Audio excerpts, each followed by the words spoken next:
ನಮಸ್ಕಾರ.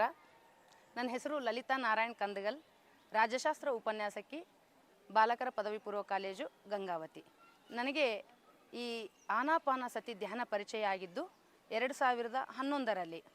ಅಂದಿನಿಂದ ನಾನು ಈ ಪ್ರಯಾಣದಲ್ಲಿದ್ದು PSSM ಎನ್ನುವ ಅದ್ಭುತ ಆಧ್ಯಾತ್ಮಿಕ ಪಯಣದಲ್ಲಿ ಮುನ್ನಡೆಸ್ತಾ ಇರುವರು ನಮ್ಮೆಲ್ಲರ ಪ್ರೀತಿಯ ಗುರುಗಳು, ಸ್ನೇಹಿತರು ಆಗಿರುವಂತಹ ಬ್ರಹ್ಮರ್ಷಿ ಪಿತಾಮಹ ಪತ್ರಿಜಿಯವರು.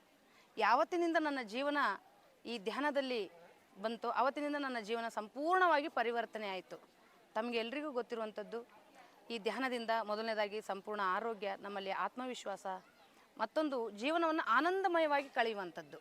ಪ್ರತಿ ಕ್ಷಣ ನಾವು ಸಂತೋಷವಾಗಿ ಜೀವಿಸ್ತಾ ಇದ್ದೀವಿ, ಅರ್ಥಪೂರ್ಣವಾಗಿ ಜೀವಿಸ್ತಾ ಇದ್ದೀವಿ. ಈಗ ನಿಜವಾಗ್ಲೂ ಬದುಕ್ತಾ ಇದ್ದೀವಿ, ಹಿಂಗೆಂಗೋ ಬದುಕ್ತಾ ಇದ್ವಿ. ಆದ್ದರಿಂದ ನನ್ನ ಬದುಕಿನಲ್ಲಿ ಒಂದು ಮನ್ವಂತರವೇ ಆಯಿತು. ನಾನೊಂದು ಪಿರಮಿಡ್ ಕಟ್ಟಿಸಿದೆ, ಎಷ್ಟೋ ಧ್ಯಾನವನ್ನು ಎಲ್ರಿಗೂ ಸ್ಕೂಲು, ಶಾಲೆ, ಕಾಲೇಜುಗಳಲ್ಲಿ ಪರಿಚಯಿಸ್ತಾನಿದೆ. ಇದರಲ್ಲಿ ಎಷ್ಟೋ ಜನ, ಲಕ್ಷಾಂತರ ಜನರು ನಾವು ಆನಂದವಾಗಿ ಜೀವಿಸ್ತಾ ಇದ್ದೀವಿ.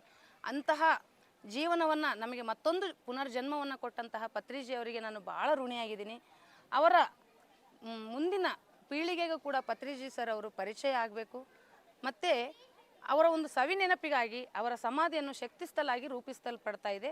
ಅದು ಕೈಲಾಸಪುರಿ, ಹೈದರಾಬಾದ್ ಹತ್ತಿರ ಇರುವ, ಕಡತಾಲ್ನ ಹತ್ತಿರ ಇರುವ ಕೈಲಾಸಪುರಿಯಲ್ಲಿ. ಆದ್ದರಿಂದ ನಾವೆಲ್ಲರೂ ಕೈಲಾಸಪುರಿಯಲ್ಲಿ ನಡೆಯುತ್ತಿರುವ ಶಕ್ತಿಸ್ಥಲ್ಗೆ ಕೈ ಜೋಡಿಸಬೇಕು. ಮತ್ತು ತಾವೆಲ್ಲರೂ ಕೂಡ, ನಾನಂತೂ ನನಗೆ ಅದರ ಬೆಂಬಲ ಇದೆ, ತುಂಬ ಅದ್ಭುತವಾಗಿ ನಿರ್ಮಾಣ ಆಗ್ತಾ ಇದೆ.